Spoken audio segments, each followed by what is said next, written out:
Let's understand the concept of God in Islam.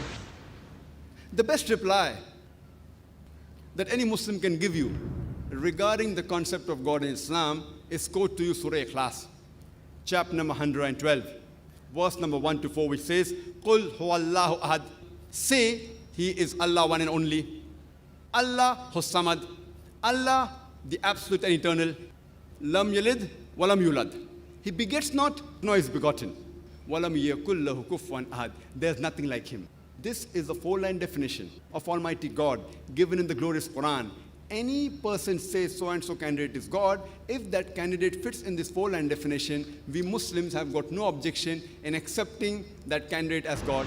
And this is exactly what is also mentioned in the Hindu scriptures, the same 4 points. The first is, Qul huwallahu ahad, say He is Allah one and only. Same as Chandogya Upanishad, chapter number 6, section number 2, verse number 1, which says, Ikkam evidityam, God is only one without a second.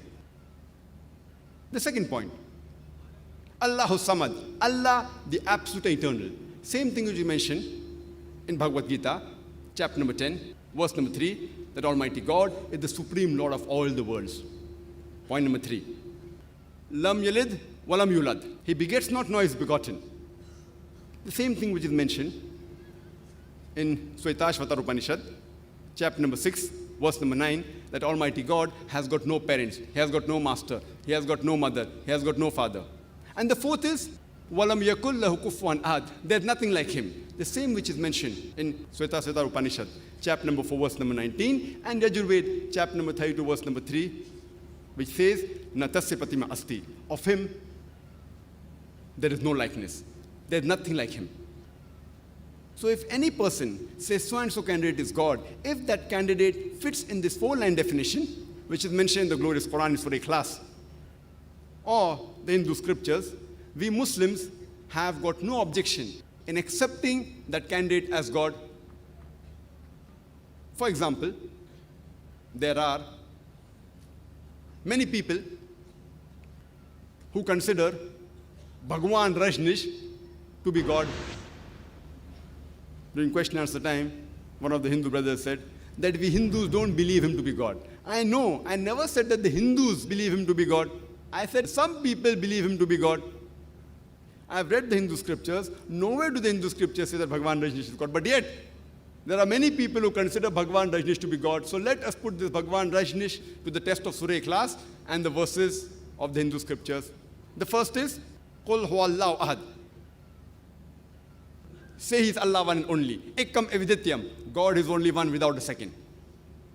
Was Rajneesh one and only? Was he the only man who has claimed divinity? There are thousands of men who have claimed divinity, and especially in this country of ours, India, we have thousands who have claimed divinity. He's not the only one. But a Rajneesh Bhakt will say, no, he's unique, he's the only one. So let's go to the next test. Allahu Samad, Allah the absolute eternal. Was Rajneesh absolute eternal? We read in his biography that Rajneesh was suffering from diabetes, from asthma, from chronic backache. Imagine Almighty God suffering from asthma, chronic backache, from diabetes. The third test, Lam yalid walam yulad, He begets not, nor is begotten. We know that Rajneesh was born in the state of Madhya Pradesh. He had a mother and father. In 1981, he goes to America, and in the state of Oregon, he starts his own township known as Rajneeshpuram, and he takes thousands of Americans for a ride. Later on, the American government, they arrest him and they put him behind bars, and he says that the American government, they gave me slow poisoning in the jail. Imagine Almighty God being slow poisoned. And in 1985, the American government, they kick him out of USA, and he comes back to India, and in the city of Pune, he has his own center, which is today known as the Osho Commune. And if you go to his center, Osho Commune, it's mentioned on his tombstone, Bhagwan Rajneesh, Osho Rajneesh, never born, never died, but visited the earth from the 11th of December 1931 to the 19th of January 1990. Never born, never died, but visited the earth from the 11th of December 1931 to the 19th of January 1990. They forgot to mention on his tombstone that he was not given visas to 21 different countries of the world. Imagine Almighty God coming in this world to visit the world and requires visas to enter different countries. And the Archbishop of Greece said, if you don't remove Rajneesh out of this country, we'll burn his house and the house of his disciple.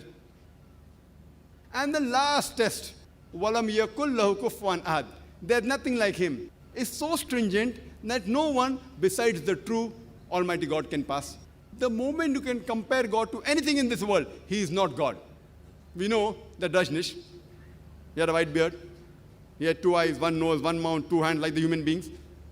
The moment you can compare God to anything in this world, he is not God. وَلَمْ يَكُلْ لَهُ كُفْوًا أَحَدٌ. For example, if someone says that Almighty God is 1,000 times stronger than Arnold Schwarzenegger. You may have heard the name of Arnold Schwarzenegger, the person who got the title Mr. Universe, the strongest man in the world. If someone says Almighty God is 1,000 times stronger than Arnold Schwarzenegger, the moment you can compare God to anyone, whether it be 1,000 times or 1,000,000 times, whether it be Arnold Schwarzenegger or Dara Singh or King Kong, the moment you can compare God to anything in this world, he is not God. وَلَمْ يَكُلْ لَهُ كُفْوًا أَحَدٌ. There's nothing like him. This is a 4-line definition of Almighty God given in the glorious Quran, which we call as the touchstone of theology.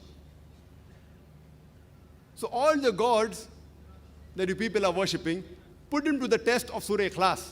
If your God passes the test of Surah Ikhlas, and the Hindu scriptures have mentioned, then he's a true God. If he fails, he's not a true God.